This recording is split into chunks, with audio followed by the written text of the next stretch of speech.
Hello friends, today I'm going to share with you my Bowspring journey.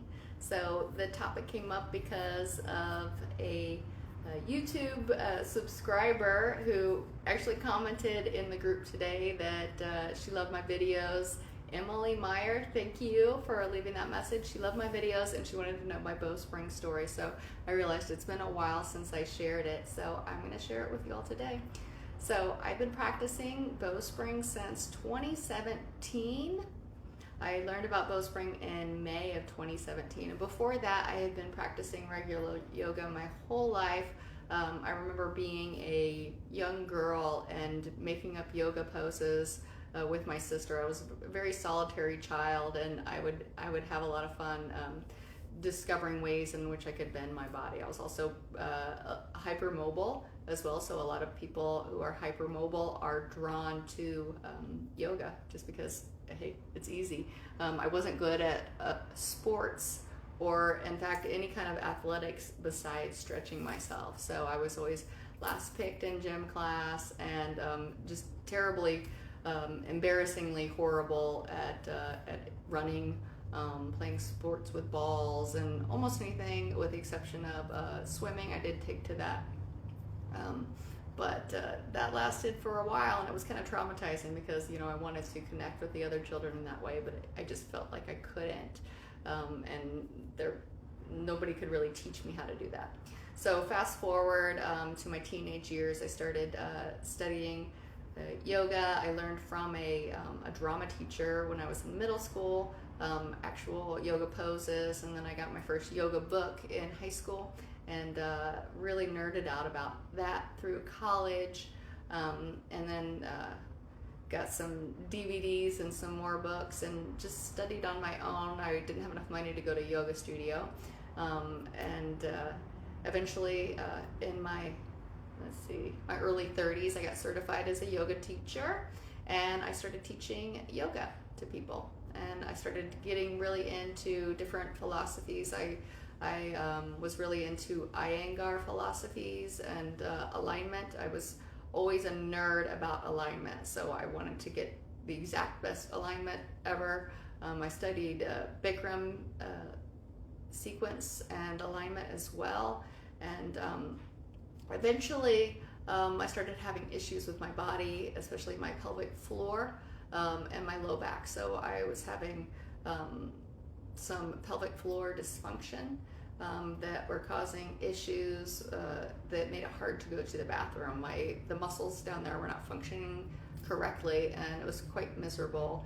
And I had this suspicion that the exercises I was doing was making things worse. And I noticed that we could be doing a pose in complete alignment in an Iyengar alignment or a Bikram class. So I'm doing exactly what the cues stated, but I noticed there's discrepancies between people's feet.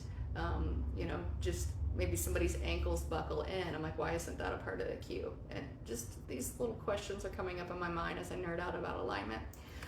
Fast forward to 2017, I was renting my apartment, a spare bedroom in my apartment, out to Airbnb, and I had a woman come through, and she was staying with me for a few days, and she asked me if I would ever lift my tailbone when I was doing yoga. And I thought, that's crazy. That's against what they've all told us to do. Everybody, physical therapists, yoga teachers have all been telling us to tuck the tailbone, flatten the spine, and lengthen it out. So, and I was like, no, of course I would never do that. I'm a yoga teacher. I would know. So she was like, oh, okay, well, it's new. It's called Bowspring. And I was like, well, even if that were new and cool, I wouldn't do it because of my pelvic floor. I've got pelvic floor issues, and that just wouldn't be good for my pelvic floor. I was told to hold my pelvis in a neutral position, okay, which is basically with the tail tucked, and that's what I was supposed to do. At the same time, I was avoiding any activity that would shake my pelvis up. So I didn't want to hop anymore. I didn't want to jump, and any kind of running would make my pelvic floor issues worse. All right, so I was very limited into what I was doing, and I felt like even in my yoga classes, things were not getting better.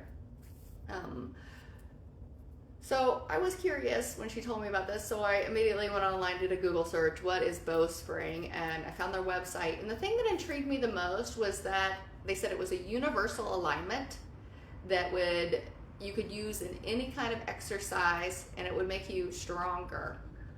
So that caught my attention. I was like, you can use it in your regular yoga class. It's a universal alignment. You can use it while you're weightlifting. A universal alignment, you can use it while you're jogging. A universal alignment, you can use it while you're vacuuming. That really got my attention, and so I just looked over the alignment on the website, and I remember jotting it down on a piece of paper, and I thought I would try it out the next day and see what happened. So it was totally different than what I was doing, so I let my tailbone untuck, I lifted my ribs, and I lifted my gaze to the level of the horizon. And I thought, I'll just go through my day and see what happens. At the time, I was working with children, so we definitely had to get up and down from the floor a lot. And I didn't notice anything until the end of the day when I was making my dinner at home, and I realized that, oh my God, my back pain is gone. And I didn't even know that I had back pain. That's the interesting part. It was just so normalized to me that I didn't realize that I had it until it was gone. What I did realize was that I didn't have heaviness in my pelvic floor. And if you had this kind of heaviness before, then you know what I'm talking about. It's exhausting. It makes your feet hurt. But it was gone just from one day of practicing this. And that's when I knew I needed to study this more. So I just went all in, just trying out the posture in my everyday life. And I started getting stronger, and I noticed that my butt lifted right away. Like I always had a booty, but oh my God, it didn't take long before my booty was like ba-boom, all right? And my core got really narrowed and strong. And the effect of looking up was life-changing to me. It was spiritually changing to me.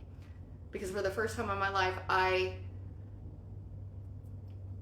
realized, one, that there were so many people out there already who already had their head up, and they were just waiting for me to look at them and smile. And I didn't know that because I spent my whole life looking at the floor.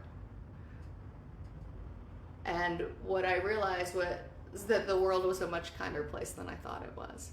So I had a spiritual awakening with the acknowledgement of the Bowspring posture. And so I was so indebted to it for that I wanted to study it more. And eventually, as the months went by, the issues that I was having with pelvic floor dysfunction, the main issue was chronic constipation, resolved itself. And I had had this issue for years. It was beautiful and amazing. And I believe it was because my pelvic floor muscles were way too tight, and I was able to open them up with this opening practice. So to answer your question, Emily, I felt like I needed to share this with other people. And so I immediately started integrating it into the yoga classes that I was teaching. And I also resigned from several of the places I was teaching yoga because I didn't feel in alignment with teaching the old style anymore, because I knew that this was so much more helpful. And at the same time, when I started trying to teach it to my old classes, some people started leaving. They didn't like the Bowspring. It was just too much for them, and I'm sure I wasn't that skilled at teaching it back then. So I decided to just keep one yoga class, and it was at a climbing gym.